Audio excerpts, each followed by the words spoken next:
I was watching a movie and then I've thought about this for a while. I notice things in movies.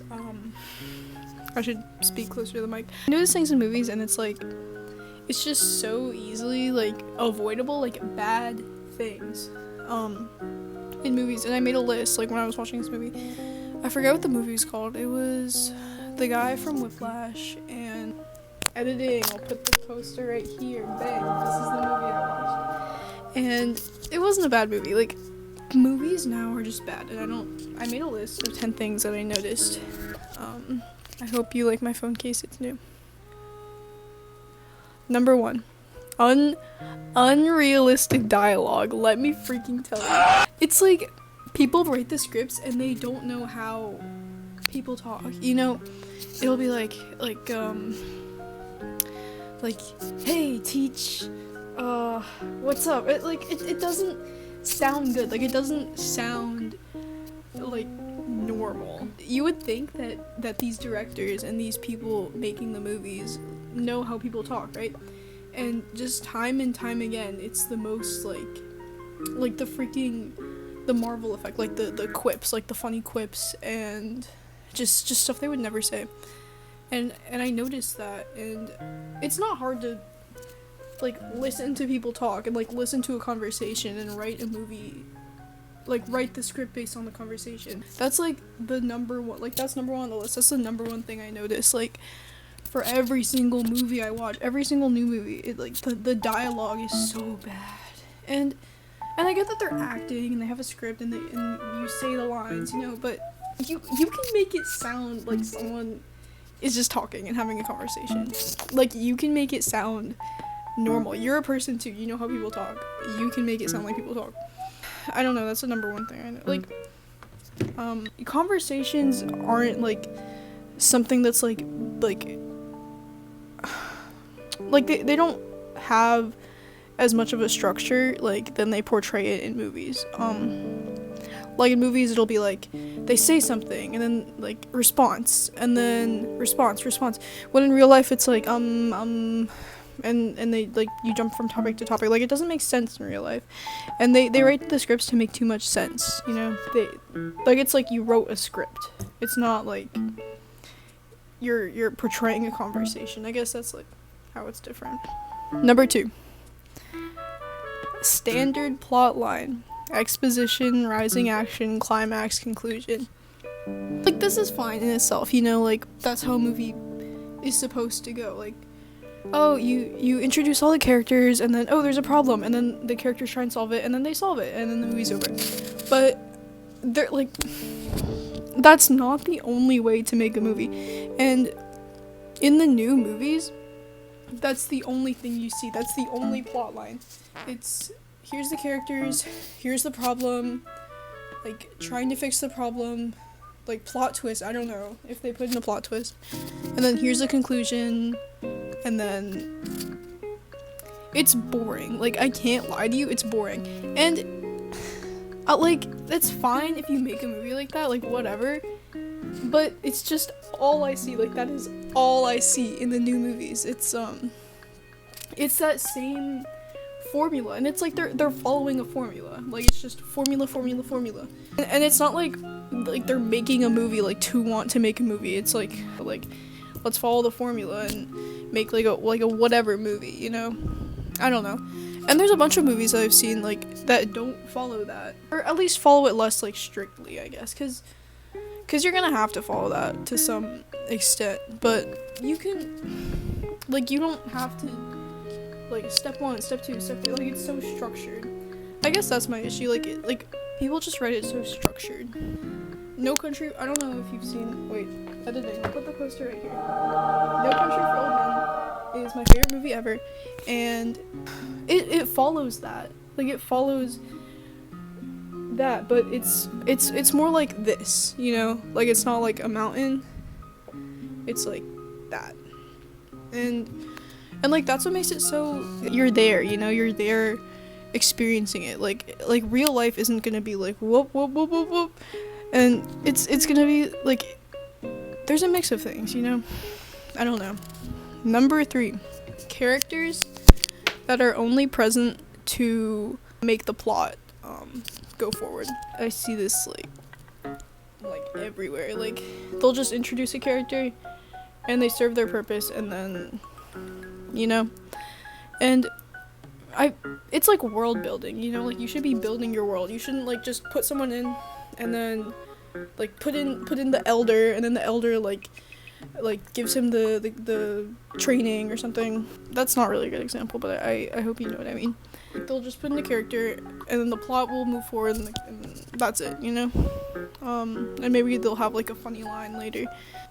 When you're making a movie, like you should be focused on like the world around it, and people don't just come in for one reason. Like this, it's fine, if this isn't a movie like this isn't bad every time, but like modern movies, this is like a thing that they do. They just put in someone, and then I don't know, I think you should have like characters that are in there like just cause, obviously not all the time, and obviously you like can have characters like just for one purpose, but it makes the world look like one-dimensional, like it doesn't build up like any lore, I guess. I don't know.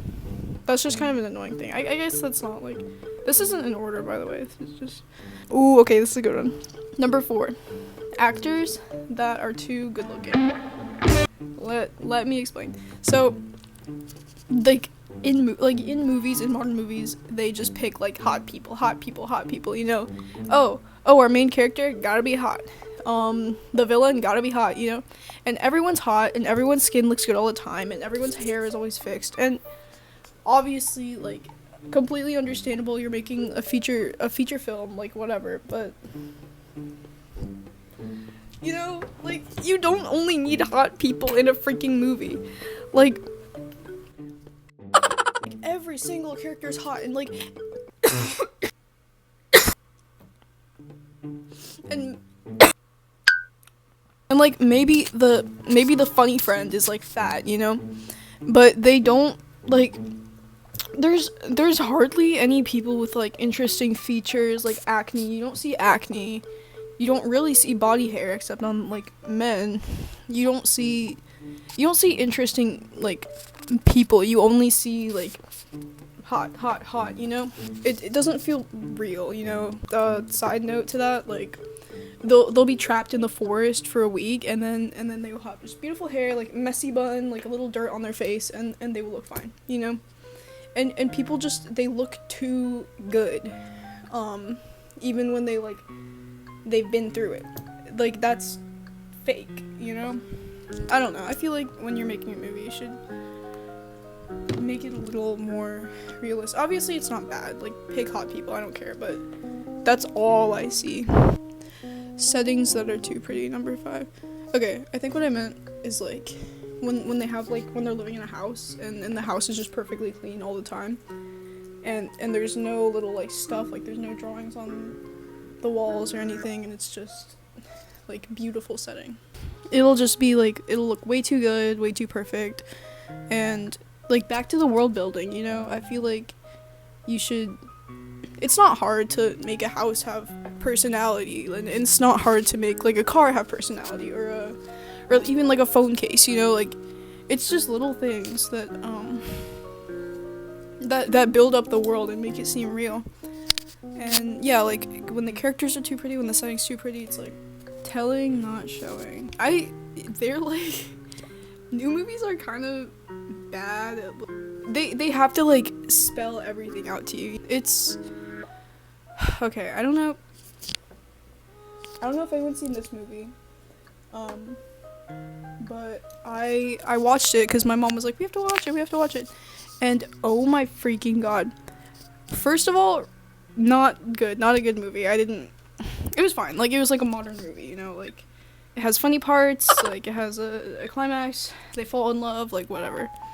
It was fine. They couldn't like make like tell the story enough so the viewer understands, so they had to make the characters like narrating their motives. Narrating is fine, but in this movie it was like she's driving in the car and she's like, I hope he understands how much I love him, like thinking and narrating. She's like, because I have to do this, because blah blah blah blah blah. And if your movie like doesn't use narrating and you have to use it like as a last resort to get their motives across, like, I don't understand, you know? I don't, like, it felt like they were like, just tell the viewer, you know, tell the viewer, because we didn't portray, like, we have to get this to them somehow. And so it just said her like saying her whole motives, like, I have to do this because blah blah blah blah. Like, okay, number 7. We're almost through. Them being alone in a scene and talking to themselves. Again, with the freaking storytelling, with okay, when you're by yourself in your room, you're not sitting in your room saying, I'm in my room, I'm so bored, I don't know what to do. You don't say that. You don't say that. This is what you do.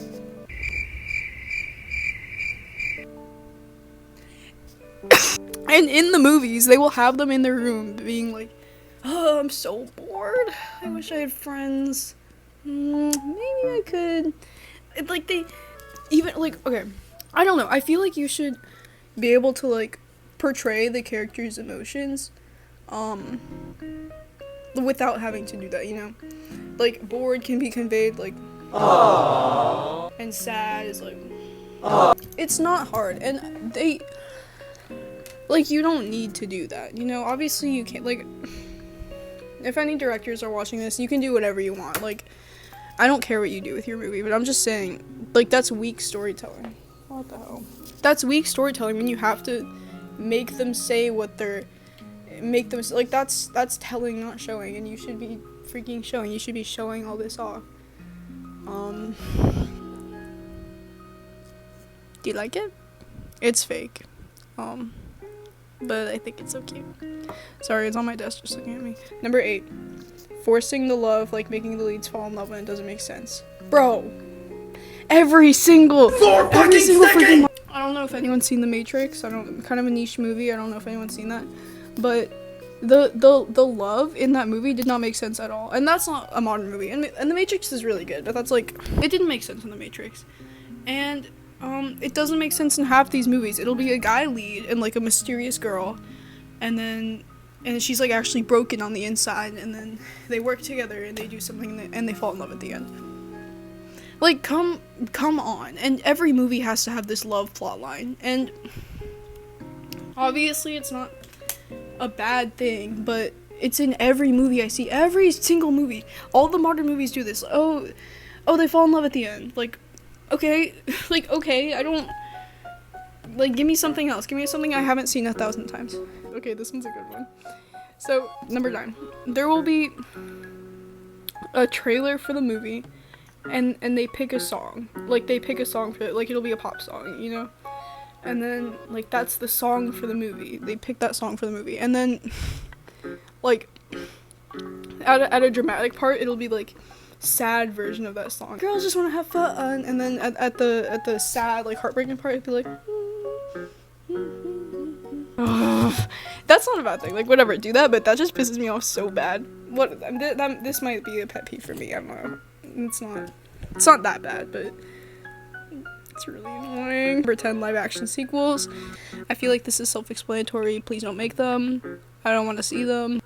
I don't think they're good. I don't think they're good, usually. And that's about that. Thank you for watching my rant on movies. If any directors are watching this, take notes. You can even screenshot my list. I took this list. I feel like these are easy things to understand when you're writing a movie, and I'm shocked with the movies that keep coming out, that they just, like, bad writing, bad world building. I don't know. Thank you for listening.